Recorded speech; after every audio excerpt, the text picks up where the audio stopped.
Hello, and welcome to the Woo is True podcast. I am your host, Dr. Nicole Garitano. I like to refer to myself as a recovering academic and healthcare provider, and I now help other people develop their intuition and really come to terms with this idea of science and spirituality.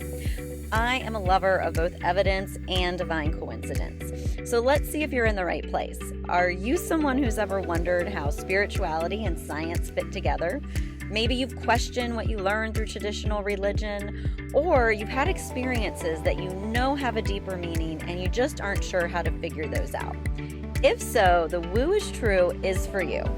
In this podcast, I want to make the practical mystical and the mystical practical, because I know there's a way to balance the two and learn from both. It doesn't have to be either or, it can be both and. Both practical and spiritual, both science and energy, both concrete and ethereal. So let's swap or for and dive into the woo.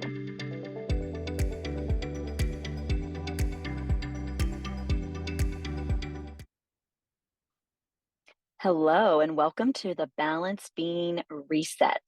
I just wanted to give you a quick little overview. First of all, I'm super excited that you're here because if you're listening in, it means that you know you need to make some type of change in your life. And so, a lot of times when we think about this idea of a reset, a lot of times we find ourselves at that point because we've been overwhelmed by something in our lives. We have felt frustrated. We're kind of like seeking, searching, knowing there's something more for us to do or a different way to take care of ourselves or a new hobby that we want to invest in.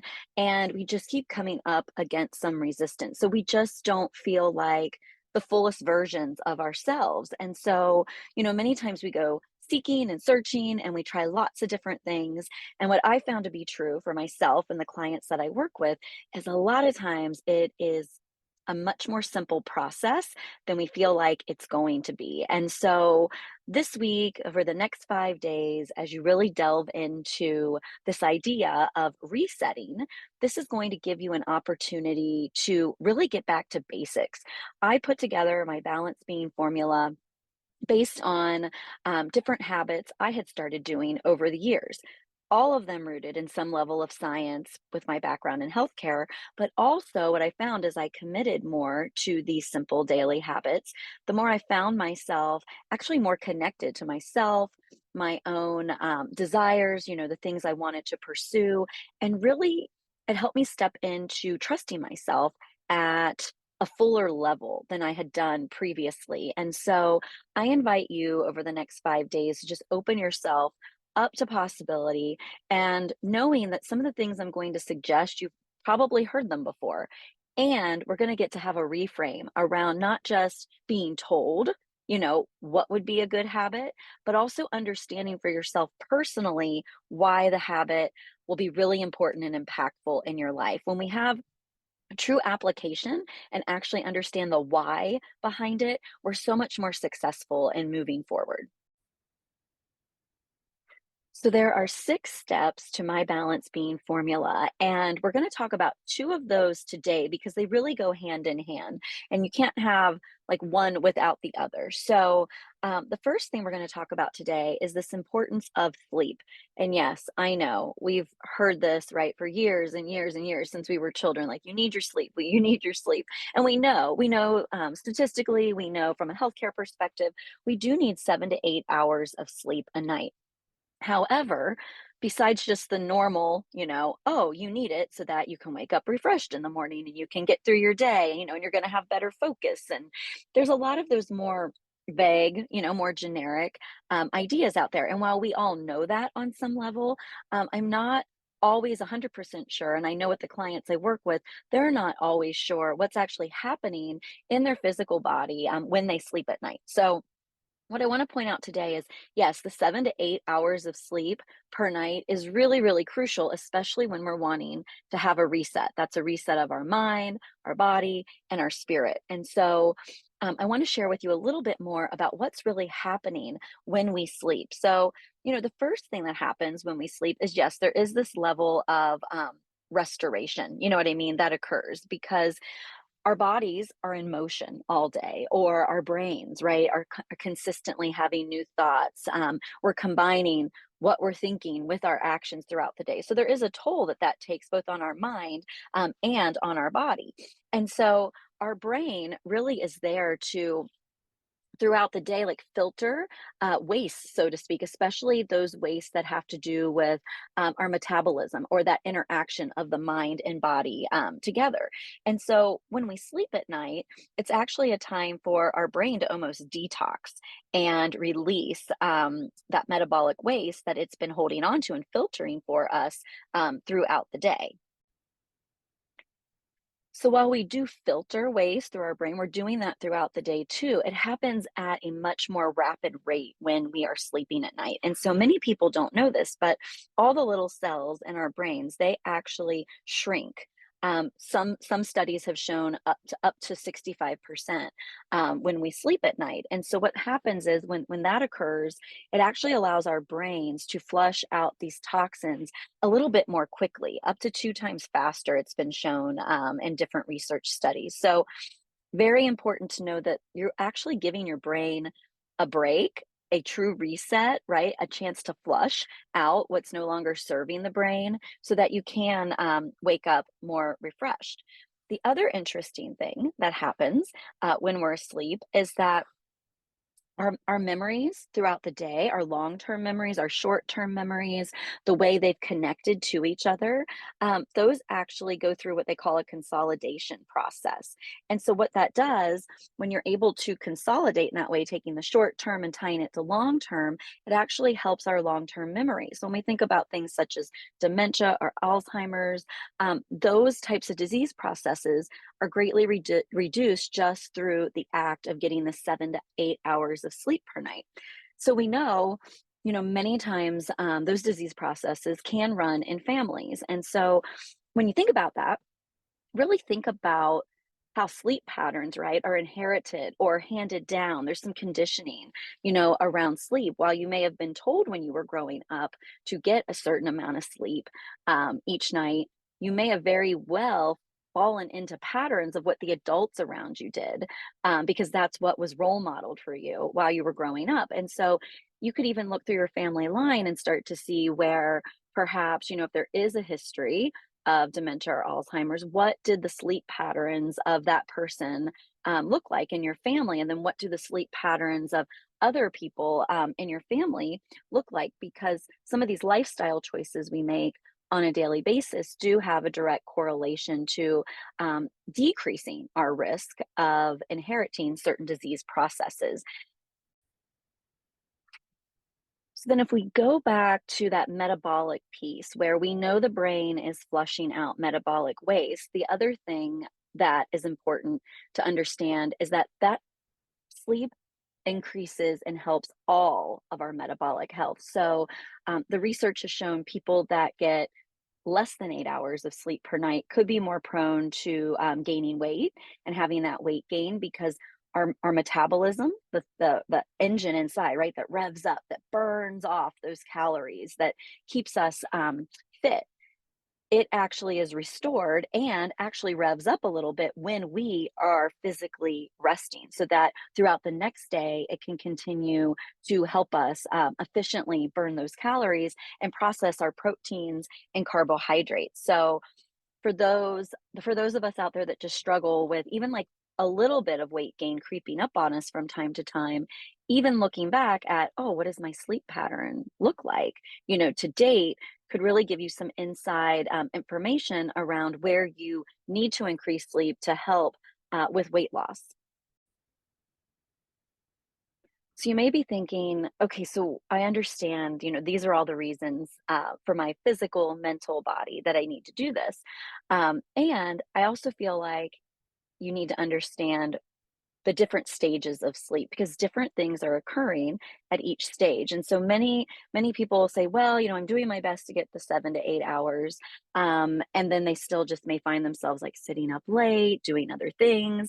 But when you actually understand the different sleep phases and what's going on, it gives you more insight into why the 7 to 8 hours is so critical. So there's in that sleep-wake cycle that we often hear about, there's two stages of sleep I want to, bring forward to you. There's slow wave sleep, and then there's also the REM, or the rapid eye movement sleep, and so I feel like we tend to hear more about the REM sleep, but there's a lot going on in that slow wave sleep. And so the slow wave sleep generally comes on as our body starts to relax. And so as we start to relax and drift off to sleep, our blood pressure decreases, our heart rate, may become more regular. It will actually decrease quite a bit throughout the night. That's when our brain really starts to turn off, starts to become a little less responsive to stimuli around us. That's when we get to a certain stage of slow wave sleep. It might be hard to wake someone up, right? Or like somebody wakes you up and you're like, oh, it's really difficult to come out of that sleep. Now, what's really going on in this phase of sleep is where the renewal and repair are taking place. So, our pituitary gland that releases growth hormone, it does that. It becomes stimulated and really helps repair our muscles, that we've worked throughout the day, and also contributes to other types of, tissue repair within our body. Now, the other thing that happens that they've shown through the research is that in this slow wave sleep, our immune system, also gets repaired and gets like a reboot. So when we think about, you know, how we've gone through the pandemic, when we get into like cold and flu season, when there's more viral agents that are being passed around, sleep actually gives our immune system the reset that it needs, as well. So then, as we move into that REM sleep, or the rapid eye movement sleep, um, what starts to happen is that the brain really comes to life in this. So that's where we get into the dream state, and you'll feel like you're in those alternate realities. You'll be in much deeper sleep, and when you see someone, if you're watching someone sleep, you'll actually see like their eyes moving under their eyelids in that fast motion back and forth. So this is where when we dream, we actually our brain gets to reorganize information and start to put it in the different categories. So again, when we think about the long-term and short-term memories, like being coalesced and really being integrated, that happens a lot of times in this dream state. Okay, this is where your brain like really does a filtering of, this is information I need, this is information that I don't need. It takes anything that's happened in the last 24 hours and really helps you integrate that within your thought processes, within your memory bank. It's also during REM sleep is where you really start to integrate any learnings that you've had throughout the day, and where you're going to grow in those knowledge bases. So when we think about children in our lives, or even as we continue, right, to learn things through adulthood, REM sleep is so important for the complete integration of that information that's coming in on a daily basis. It's also interesting to note that when you're in REM sleep, that's where your heartbeat will actually go up, your blood pressure increases, our temperature, our body temperature will increase as well, because we're in it's a more active state of sleep for the brain. The brain and body are a bit more engaged. Now, the restful, like restorative sleep, remember, happens in the slow wave that we talked about. So we're kind of alternating between these on and off throughout the night. And so the REM sleep happens in shorter amounts of time, just about 3 to 5 times per night. So you can imagine, if you're not getting the full 7 to 8 hours of sleep, you're not cycling through these bursts of REM sleep that are really, really important to our cognitive health, and really having that clarity, right? Like waking up without brain fog. The REM sleep is very indicative of the brain fog aspect as well. So, to put this in terms that will help simplify it for you when you're thinking about your 7 to 8 hours of sleep, think about the slow wave sleep as the sleep that really repairs your physical body. And the REM, or rapid eye movement sleep, is what repairs the mind each night. But they need to happen, they both need to happen together to have maximum benefit. Now, the second step in the balance beam formula, that's really important, is this idea of sun gazing. And so I'm going to, that goes perfectly with sleep. We know we need 7 to 8 hours of sleep each night. And while you now know scientifically and you understand the why, you may be like, I just don't know if I can get that amount of sleep, or I tend to be more of a night owl, and I like to sleep in. And so we want to talk a little bit now around the circadian rhythm of our bodies. So we all have that innate circadian rhythm. It's what makes us wake up, it's what makes us fall asleep. What's interesting is that before we lived in more modern times, ancient civilizations, they would go to sleep when the sun went down at night. And then as the sun came up, that would be the thing that woke them up in the morning. So they had this very natural circadian rhythm that really followed the rising and setting of the sun. So we know in our modern world, we really moved away from that, right? We set alarms to wake up before the sun's even come up. We stay up many times, way past after the sun's gone down. However, our bodies crave that natural sleep wake cycle that really is programmed by our own natural circadian rhythm. And so, while I know it can be really, really impossible, to do this exactly, I do encourage you as part of this reset experience. Figure out a time, maybe it'll be over the weekend when you're not working, but figure out a time where you can fall asleep maybe more naturally when the sun's going down, or at least within like 2 to 3 hours after the sun's set, that you're asleep. And then, if you have the space and time, allow yourself just to wake up naturally the next morning and see what time that actually is for you. You may find like you're really programmed to wake up to the time your alarm usually goes off.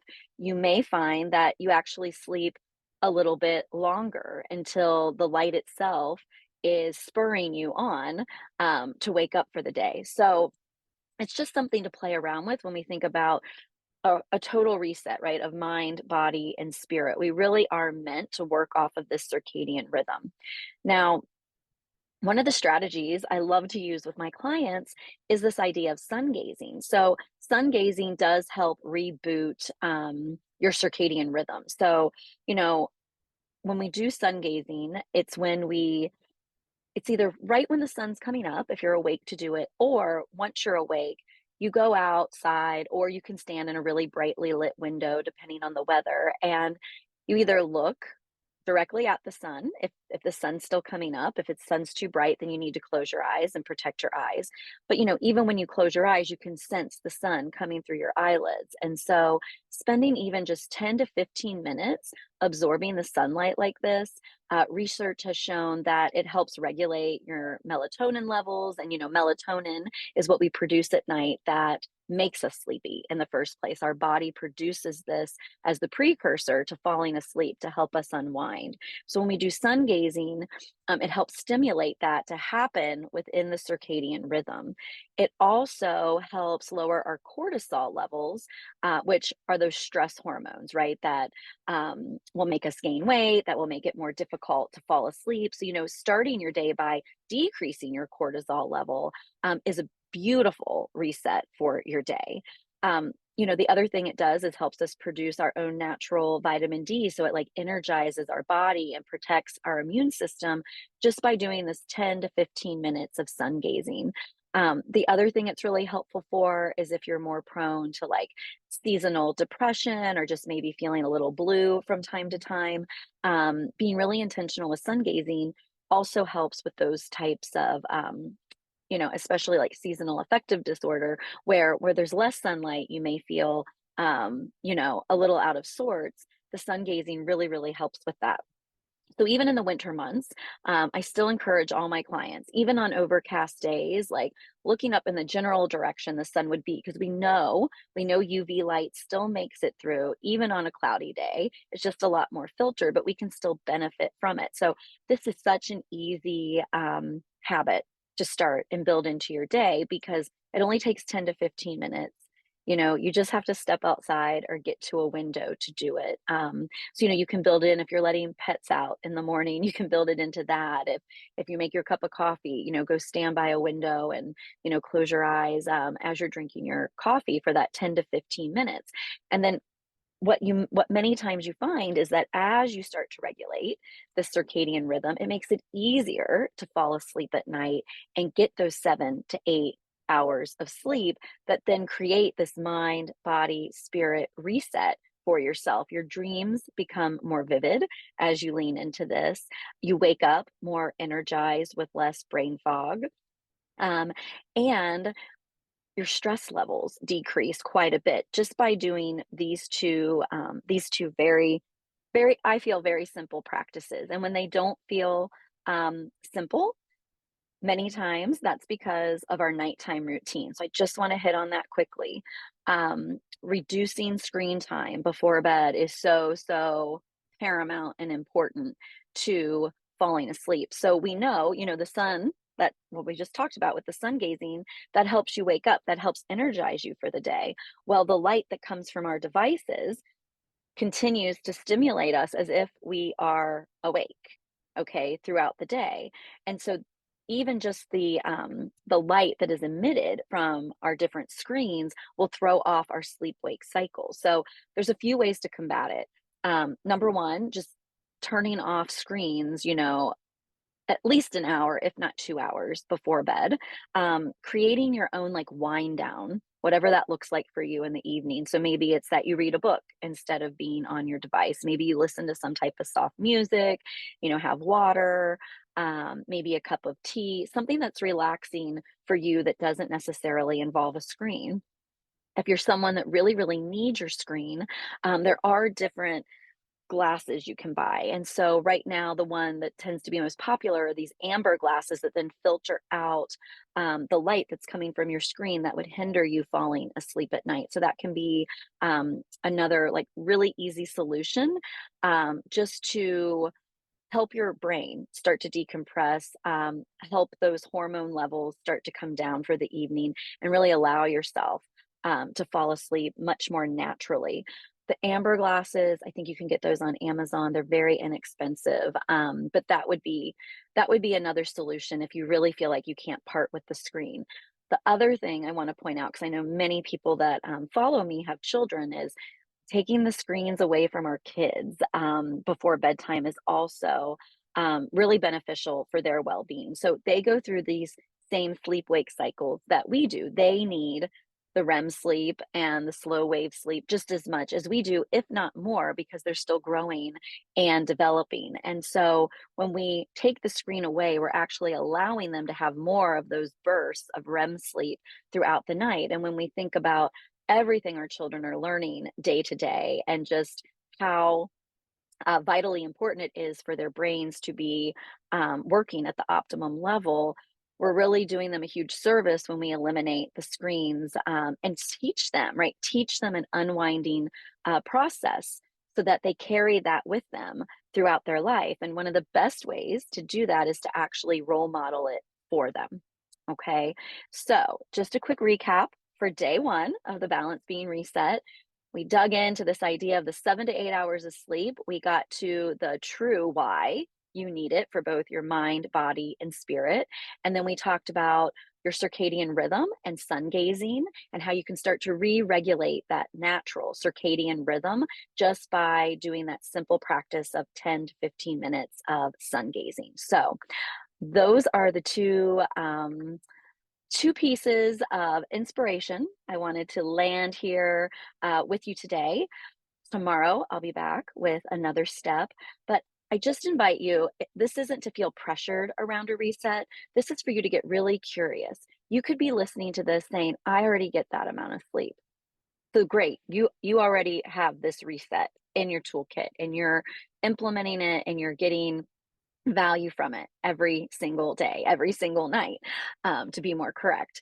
And if you're somebody that has struggled with the 7 to 8 hours of sleep, this isn't for you to judge yourself or to get hyper fixated on how you fix it. It's for you to get curious and start to see where you can build some of these habits into your day to day so that you do get more restorative, refreshing sleep.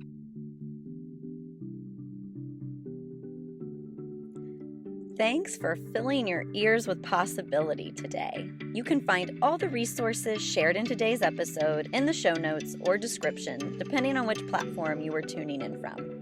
Until next time, remember your understanding starts inside of you. So stay true to your woo.